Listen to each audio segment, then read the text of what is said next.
What's going on, vinyl community? It's Tone, and I'm back for actually a music update. This is music update number 6.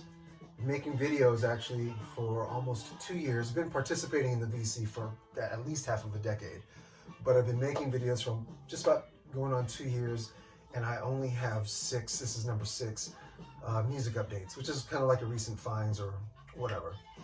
Because I do a lot of series videos and a lot of other videos, and I've done contest videos, and I don't make a lot of videos anyway, only because of my time. So I'm happy to be doing something other than a series video. Again, this is recent find, or I call it music update number 6. And I'm gonna try to make it really quick. I wanna talk about, speaking of series videos, been doing a lot of my new series called Record Store Spotlight. And the reason I've been putting a lot of emphasis on that is because there's something bigger. I can't talk about what just yet. There's something much bigger happening with the Record Store Spotlight series that you guys can help me out with. So I never ask people to watch my videos. If you subscribed to me, then that's great. But I am gonna ask all of you if you would mention my Record Store Spotlight videos in one of your next videos and get people to come over and watch them, because it's going to help me launch the bigger thing that's going to be happening with the Record Store Spotlight videos that kind of dwells outside of the VC. It will include the vinyl community, of course. It always will include the vinyl community, but this will actually dwell outside the vinyl community, and it will help to enhance the vinyl community, and it's something that is really cool. I can't speak about it just yet, but if I can ask your help to help promote my Record Store Spotlight videos, that'd be great. Let's get into this. What are we listening to? I always play something in the background. It helps me flow. And what are we listening to today? Today we are listening to Both Sides of the Gun by Ben Harper. And of course on compact disc, so I don't have to flip stuff while I'm talking to you guys. It is a double album on LP and on CD, quadruple gatefold, and just a fantastic record. I think this one came out in 2006, but I do know, 2006 on Virgin. I do know that it is my absolute favorite Ben Harper. I have almost everything by Ben Harper, and this is my absolute favorite. If you don't have this record, it's highly recommended, so that's what you'll be hearing in the background. What did I pick up? Everything I've picked up is not recent. Like, I haven't, aside from what I get while doing the Record Store Spotlight videos, just to kind of give you guys an idea what was picked up from that particular store. All of the recent finds that I'm going to show you right now aren't recent, but they are things that I acquired since my last music update, which I think was in April or May. I think April. Anyway, so without any further ado, let's check it out. The first thing I picked up, or not the first thing, but the first thing I'm going to show you, and it's not everything I've acquired, it's just a handful of things, just to kind of show you guys where my mind's been at and the things that I've been finding as I'm out and about. This is Wake Me, Shake Me. It is the Coasters, and it is Japanese pressing. It is a 1981 press, and it is a compilation. It has the OB strip on it. I picked this up not too long ago.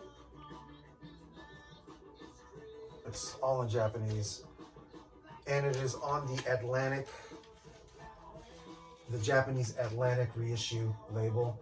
It is actually in mono, obviously, because they used the original master tapes when they did this, and obviously the original master tapes were mono.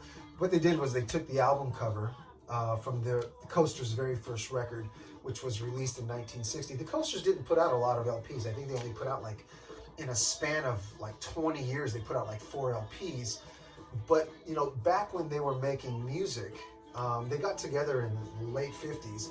They put out their first full-length LP. I think it was on Atco, 1960. I forget the title of the very first album, but it was the only album that they released throughout the entire decade of the 60s. Because, you know, doo-wop groups and early R&B groups, really the way that they put themselves out was the record labels would put out singles, and they lived on singles.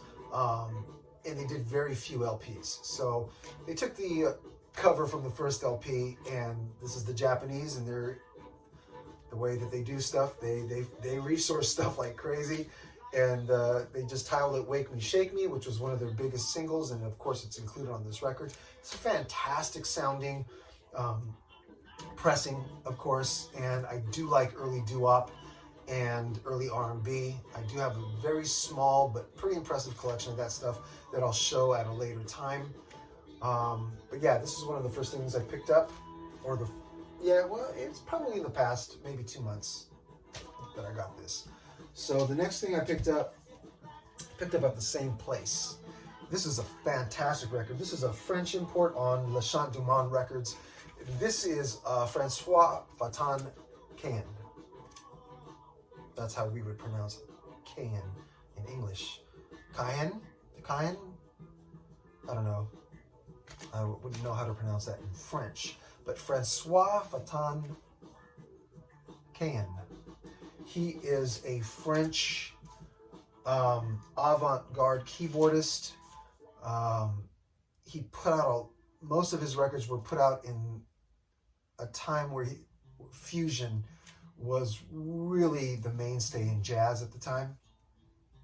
This is a great fusion record. It's called Piano Concerts, and what this is this is an album. I'll take the plastic off.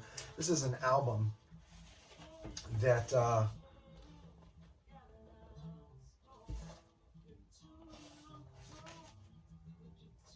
that is acoustic piano and Rhodes and organ fusion jazz. Some of it gets a little Keith Jarrett-ish, especially the acoustic piano, but once he gets into the Rhodes and the organ, it gets really avant-garde fusion-y, and it's a fantastic record. Highly recommended. Again, it is a French import on Le Chant du Monde Records. I think James Buttery has the only other album that's been mentioned. He didn't mention it on the video, I don't think. I think it was on one of the Facebook groups that he said he owned one of Francois Cayenne's records, and he enjoys them. I enjoy them. So if you see anything by this artist, go ahead. I would grab it. It's fantastic. Wasn't expensive. Less than $15, and it's in fantastic shape. Better than VG Plus. So I was happy to pick that up. The next record I was really happy to find, and this is by a jazz artist, a saxophonist by the name of John Clemmer. And John Clemmer, this particular record here, called Touch, was released in 1975 or 76. 1975, originally on ABC Records. This is an original master recording, a MoFi pressing. Original MoFi pressing. MoFi did not repress this in a reissue. They pressed it one time in the late 70s, so the original was released in 1975, and the MoFi came along and did an audiophile pressing in 1978, which is this one. My dad had this record, and I grew up in the 80s listening to this record. If you like early contemporary jazz, mid-70s contemporary jazz / jazz fusion, you would love this record. The song Touch, the song Sleeping Eyes, and the song Body Pulse. Talk about fantastic fusion-y jazz. He's an incredible saxophonist. He started his career in the 60s. In fact, there's an album that I've been looking for by him that it just keeps eluding me. I can get it online. They're not that cheap. A really good pressing goes for about 50 to 60 bucks. And it's called Blowing Gold by John Clemmer. And talk about a really great avant-garde psych jazz record. I mean, it's jazz. It's straight ahead jazz, but with a heavy psych overtone. It's fantastic. So if you ever see this record and you're into fusion, or you're into early contemporary jazz, or if you ever see his album Blowing Gold, grab that sucker, because that's a fantastic album, and I would highly recommend this one too. This one, again, is a MoFi pressing, and it sounds fantastic. So next record, grew up with a copy of this. I don't know what I did with it, but but I've had the original compact disc pressing of it, and I do have an early cassette pressing of this. This is Lighthouse, One Fine Morning. It is not a super elusive record, but it is, when you're able to find it, they're pretty beat. I found this copy. It's a first pressing on Evolution. I don't know why I'm showing a lot of labels lately. So here's Evolution Records. This is an American pressing, first American pressing. Lighthouse, One Fine Morning. Of course, the title track was the song that really kicked them off here in the United States. They're a Canadian jazz rock ensemble. A lot of people come along and say, oh, they kind of copied what Chicago was doing. Chicago Transit Authority was released in what, 1969? And this particular album was released in 1971. Now, I would say more than they were following what Chicago was doing, I would say that they were probably following a little bit more what Blood, Sweat, and Tears were doing, but with a little heavier psych tinge to them. This is a fantastic record. I really wouldn't compare it to Chicago. Early Chicago's definitely more rock-based. These guys are definitely more jazz-based, and much heavier psych tinge than Chicago ever had. Not taking away anything from Chicago. I love Chicago with all of my soul. Especially early Chicago. I mean, you just can't beat that. But this band is fantastic. And again, I would liken them more to doing what Blood, Sweat, and Tears were doing in Canada. And you have to realize the band, even though this record was released in 1971, the band was around for longer than that. Longer than, even before Chicago Transit Authority was released. So, they were doing what they were doing, before Chicago Transit Authority was even released. So, I kind of denounced that whole thing as they're kind of copying what Chicago was doing, and say that they were kind of in the vein of what more Blood and Sweat and Tears were doing. Fantastic, slightly psych-tinged Canadian jazz rock. Lighthouse, One Fine Morning.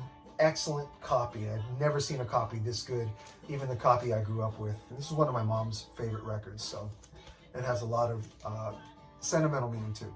So fantastic. Glad I picked that up. Next record I used to have, I don't know where it went, so when I found this, I picked it up. This is Balaam the Angel, Live Free or Die. This is 1987 that this thing was released. 1987. Well, let's check it. Well, I'm almost positive it's 1987. It doesn't say it on the back. But Balaam and the Angel, if you're not familiar with Balaam and the Angel, the actual pronunciation is Balaam. And Balaam is a historical biblical figure. And there's an account in one of the early books in the Old Testament where Balaam was speaking to his donkey and God spoke back to him through the donkey. Anyway, so Balaam and the Angel, they pronounce it Balaam. If you were to, or if I were to kind of associate them with a sound, again, if you're not familiar, Balaam the Angel, if you like the Cult, it's the same. It's in the same vein as the Cult. Earlier, Balaam and the Angel, this is their third release, I think. Their first two releases were a little more harshly, and when I mean harshly in a good way, hard guitar riff driven verses, along with the vocals. Really hard guitar riff driven verses, like the Cult. What I would liken this album to is same thing, but a kind of the Cult with a little bit of Flesh for Lulu without the synth. So that poppiness of Flesh for Lulu mixed with the harshness of the Cult is what Flesh for Lulu, or what Balaam and the Angel kind of does on this record going forward. And this is a fantastic record. If you like the cult, I would highly recommend picking this up. Balaam The Angel, Live Free or Die, 1987. I think it's on Virgin. On Virgin Records. Next, I picked up a Larry Carlton record. I'm a fantastic fan of Larry Carlton. Love this album. This is a Larry Carlton record. It's called Discovery. And it's on MCA Records. And it's on a series of records that MCA put out called MCA Master Series. And they did this with a lot of their contemporary jazz. In fact, almost all of their contemporary jazz artists in the 80s. And what the Master Series, MCA Master Series is if you have any of this, you'll see this particular sticker right here called K. It says KM on it. You can see that right here. KM audio file. And what this was the MCA Master Series used a custom vinyl blend called, KC 569 blend premium virgin vinyl. For those of you who aren't aware, most of the records that we have are pressed on recycled vinyl. The old vinyl is cleaned and recycled and used. Occasionally, for better sound and also for marketing purposes, you will see records pressed on quote-unquote virgin vinyl, which means it has never been used, it's never been touched by human hands, it's never been utilized for anything, and they're pressing that record on fresh, brand new, virgin, never touched before vinyl. So MCA did this series where they used this KC 569 blend virgin vinyl for their MCA Master Series, and they did this with a lot of their contemporary jazz in the 80s. This is a really good record. Again, if you're into contemporary jazz, if you're a Larry Carlton fan, I'm not a huge fan of mid-80s contemporary jazz. I do like it when I'm in the right mood, but some things I will always gravitate to, some artists I will always gravitate to, and Larry Carlton is one of them. He's just an absolutely mind-blowing guitarist. And if you're going to gravitate to an 80s-based contemporary jazz record, I would highly recommend this one, Discovery by Larry Carlton, and it is on, again, the MCA Master Series, which is pressed on this premium blend virgin vinyl, and you'll know it by this KM audio file sticker. Once again, I'll show that to you. There you go. Love this record. Glad to pick that up. I have quite a few pressings on the MCA Master Series.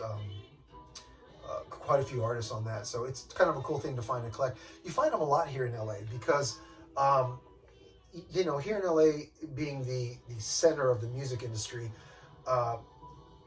and speaking from experience, as a music executive, I would get CDs all the time.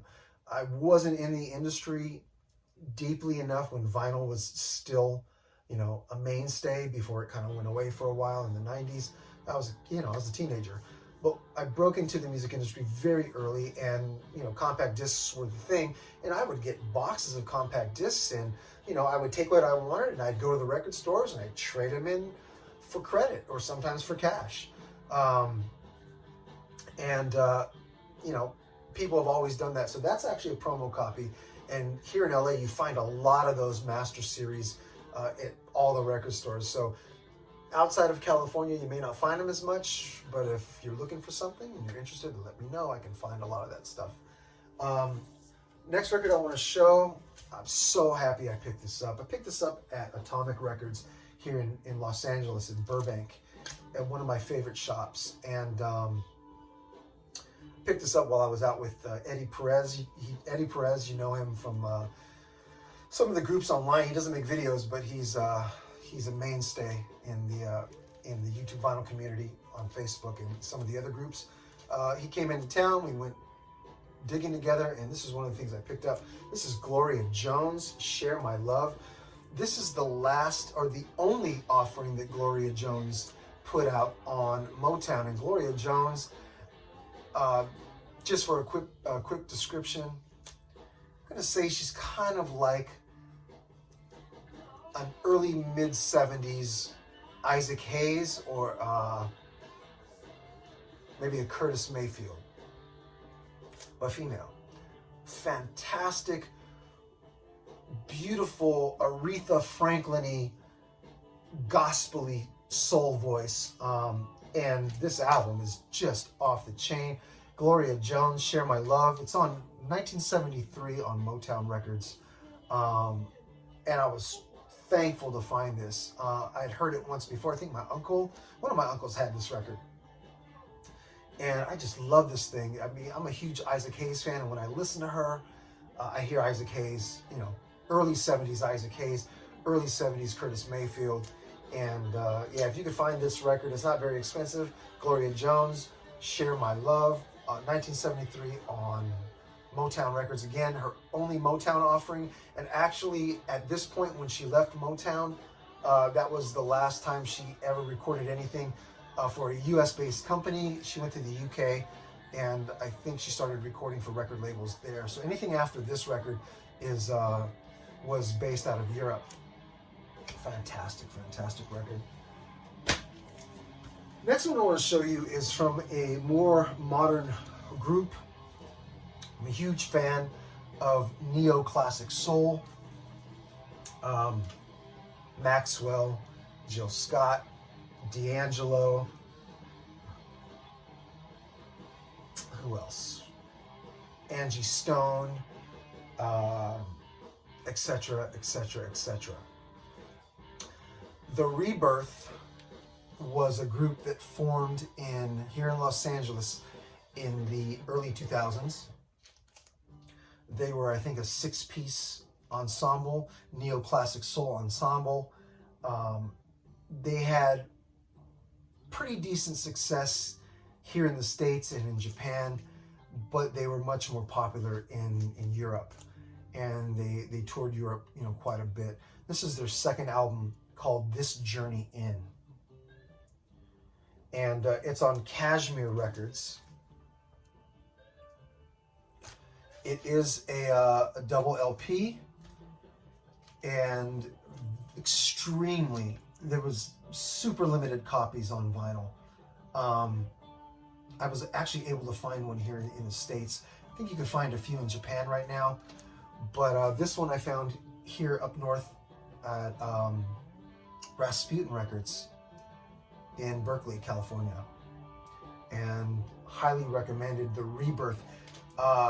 They only put out 2 full-length LPs. Sorry about the glare. And they put out an EP, a 4-track EP, which I also have, and I was able to locate, which is even more elusive. And this is called The Love Issue. And this is a 4-song EP that they put out in association with this record. Sorry, I put it back down. Called This Journey In. And if you can see the cover of this record here, This Journey In, The Rebirth, and then you look at the cover of the Love Issue EP, you can see the cover of This Journey In right here. Sorry guys. And it's opening up, and these kids are roller skating out of it, symbolizing that this is an extension of the This Journey In LP. I thought that was really great art concept. Both fantastic recordings. The Rebirth, I would highly recommend. Highly recommend. I will attach, as I always do, some links below, down in the description box, so you guys can check them out if you haven't already heard of them and own anything by them. But their first and their sophomore full length, which is this one, is fantastic, as well as the Love Issue EP. So both of them highly, highly recommended. Okay, some more common things, but things that are either I didn't have that I'm filling gaps, or things that I'm just replacing with better copies, or maybe a first pressing where I only had a later reissue. This is the Jacksons, and this is their very first album as the Jacksons.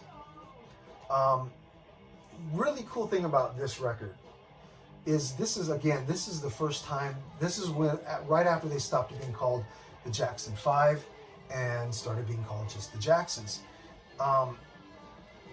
This record was released on Philadelphia International / Epic Records.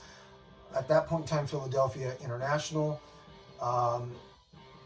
came up under the Epic Record label in a joint venture, I guess in a subsidiary ship, and released this record. Now, before this, of course, they were on Motown for almost, for actually their entire stint as the Jackson 5. Everything that they released, I believe, was all on Motown, at least here in the United States. And their last album on Motown, this is really cool. Their last album on Motown called, gosh, I forget the name of the album. It's something Jukebox. Jukebox something was the last Jackson 5 album on Motown. And the very last track on that record, on side B, the very last track of the album is called We're Gonna Change Our Style. Now, that record is believed to be just a fulfillment. So they were wanting to leave Motown, and they owed Motown another record. And so they put out the Jukebox LP as the Jackson 5, and kind of gave a hint on that record by titling the last track, we're gonna be changing our style, something to that effect. And you can check that online. And then lo and behold, they moved record labels and they released themselves as the Jacksons. Now, probably one of the coolest things is doing this, hopping onto Philadelphia International. Of course, they now were under the direction of Leon Gamble, or Gamble and Huff. So now Kenny Gamble and Leon Huff, of course, fantastic super producers, super soul producers of the 70s. I mean, Gamble and Huff just really came on the scene and did wonders with a lot of the groups that were coming out of the 60s, like the Four Tops. I mean, if you look at the Four Tops, Keeper of the Castle, they really invented the Four Tops, and they did it without killing their previous fan base. The stuff that was coming out of Detroit, and that type of Motown sound. When the Keeper of the Castle Four Tops album came out, and Gamble and Huff got a hold of them, I mean, the huge, beautiful string sections that accompanied almost everything that Gamble and Huff did. Here it is. And just a fantastic record. If you like mid-70s soul, I don't want to start calling it disco because it's not really disco tinged. Well, it's disco tinged, but it's before disco really became a thing. How about that? This is 1976, about a year or two before disco really became disco in a pop sense. It's just really great danceable R&B mid-70s soul record, and if you don't have it, pick it up. It's a great record. Happy to find that. This is a replacement copy, Missing Persons, fantastic Spring Session M. You can't go wrong with Terry Bozzio and Dale Bozzio. Dale Bozzio and Terry Bozzio, they had their stint with Frank Zappa in the late 70s, and they did a lot of things. And of course, Missing Persons was their baby. And this is just an iconic, fantastic 80s, quote unquote, new wave offering. And I had a horrible copy. The vinyl was great, but the cover was just horrible. And I was able to find an original pressing on Capitol, obviously. And yeah, so I picked that up. This one has eluded me for freaking years. I don't know why. It's not an uncommon record, but I just could not find a copy. And I've always wanted this record. I have the compact disc, but I couldn't find the vinyl. And so this is the very first Blues Brothers album. The Blues Brothers on Atlantic. I think it's just on the green and red. Yeah, green and red Atlantic. It has complete with the original inner sleeve. I just love this record. And I just couldn't find the sucker. So I ran across an absolutely incredible copy. In all places, a pawn shop here in Los Angeles. I was driving by and I saw the pawn shop and it said, we have vinyl records. And I said, you know what, I'm going to stop and I'm going to check it out because I never go shopping for records in the pawn shop. And I should check them out more often. They really didn't have that much. I mean, it was just a bunch of junk, but they had this. I was so happy because I've been looking for one in the wild for a long time, and I was able to pick that up. Maybe in your area, or maybe to other people, they see it all the time, but I could just never find this record. And really happy to pick up that debut record by the Blues Brothers. This one, of course, it's not an uncommon record. This is an original pressing on Uni, and it is the textured cover. And I see it here and there. It's not an elusive record. I do have a copy. It's not the textured cover version. It's a later reissue. But the Tumbleweed Connection, Elton John, I never see them in this condition. Ever, never, never, ever see them in this condition whatsoever at all. These things are just garbaged. I mean, the covers at least, not the vinyl, but the covers, and they're always the later MC. I think this was a 1971 release. Correct me if I am wrong, guys, but I think it's 1971 on Uni, an original pressing. The copy I have, again, the cover is really bad, and it is on the MCA reissue, I think mid-70s. I think that started in like 74, 75. This is 1971, I think, original on Uni, and with the textured cover. Not an uncommon record, but to see it in this condition, an original pressing, I mean, it's almost flawless. It's almost flawless, and so I picked it up. I was real happy to find that. Last but not least, this was just another replacement copy. Again, I had a later reissue of BachmanTurner Overdrive, Not Fragile. This is their third album. I had the one without the textured cover, without the embossed cover. This is the one with the embossing on the front. You can feel, the bolts and everything. And yeah, first US press on that, so I was really happy. Again, a common record, you see it. But as far as condition goes, this one's always kind of beat too. This is absolutely fantastic copy, and it is the embossed cover, so it's just a replacement. All right, guys, so that's about it for music update number 6. Really appreciate it for watching the video. I know I've been just doing a lot of series videos lately, so I apologize if that's been a little over inundating for you guys. But I'm really trying to get this record store spotlight thing off the ground because, again, like I said, there's something very special happening with it outside of the VC. And if you guys can help me by talking about it, maybe getting more people over to watch them, I would really appreciate that. Again, I never ask people to watch my videos. Why? It's if you're going to watch them, you're going to watch them. If you're going to subscribe, you're going to subscribe. I never ask for that stuff. But for this series, I'm asking for some help. Please spread the word about my Record Store Spotlight series. They are, full documentaries. The last one was a bit long. I try to keep them, 20 minutes to 30 minutes at the most, like a half-hour show. And I go expository into all kinds of different record stores. And I talk about the history of the store, of course, and all that stuff. Show some of the things that I've picked up. And so if you guys can help me do that, it's gonna really help push what's happening with that series outside of the vinyl community. Thanks, guys. I really appreciate you guys hanging out, checking out some of the recent finds that I picked up. And again, I appreciate everybody. God bless all of you very much, and I will talk to you guys real soon. Peace. Thanks.